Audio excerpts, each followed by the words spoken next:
ఏమిటంటే ఆక్సిజన్ బాగా ఇస్తారు ఈ చెట్టు, అందుకని పెట్టుకుంటారు. మన విజయవాడ కొండల మీద కూడా ఇవి బాగా పెరుగుతాయి కదా. ఇవేమి ఇస్తుంది మనకి? చెట్లు ఏమి ఇస్తాయి? ఆక్సిజన్ రిలీజ్ చేస్తాయి కదా. చెట్ల ద్వారా ఏమొస్తాయి మనకి?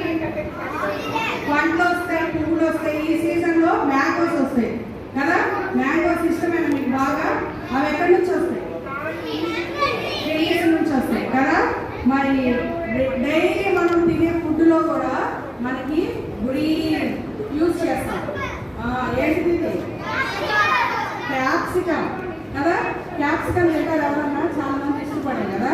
మరి ఇవే అందుబాటులో నేను తెచ్చానులే ఇంట్లో. మళ్ళీ లేడీస్ ఫింగర్ తెలుసా?